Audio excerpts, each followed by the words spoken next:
Elle nous indique le nombre de pas jusqu'à la boulangerie, les horaires du prochain train, le nombre de calories dans un cornet de frites. Les 3 millions d'applications disponibles sur nos smartphones sont devenues, ces dernières années, les compagnes de notre vie quotidienne. Fabrice Collaro et Sylvain Roland ont passé une journée seulement, du lever au coucher, le nez dans leurs applis. Regardez le résultat, il est étonnant. Il est 7h. Bonjour Fabrice, il est l'heure de se lever. Non seulement il peut réveiller en douceur, mais en plus il indique la qualité de notre sommeil.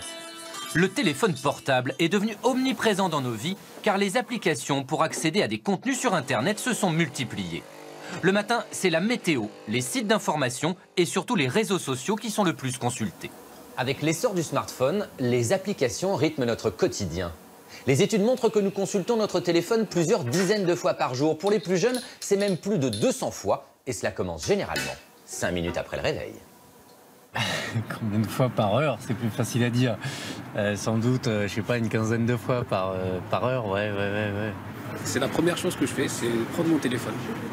Dès que je me lève, à 8h du matin. Tous les jours, tout le temps, toutes les minutes pratiquement.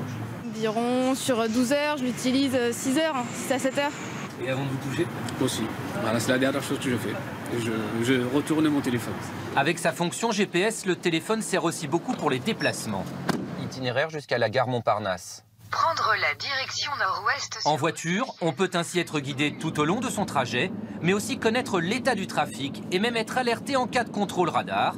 Il y a aussi des applications pour commander un taxi, connaître les horaires de bus ou encore acheter un titre de transport. Et les applications existent également sur les montres connectées. On peut par exemple avoir son billet d'avion ou son billet de train qui va s'afficher directement sur le cadran. Dans les transports en commun, rares sont ceux qui n'ont pas le téléphone à la main, pour passer le temps bien sûr, mais aussi rester connectés sur les réseaux sociaux. Facebook, Instagram, Twitter.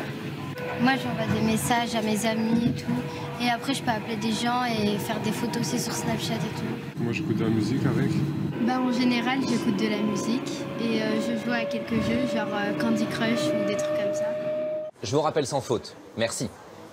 Et oui, on l'oublie parfois, mais le téléphone portable, ça sert encore à passer des coups de fil. Mais surtout, on peut accéder à ses emails ou utiliser des applications de bureautique et du coup, emporter son bureau avec soi pour pouvoir travailler de n'importe où.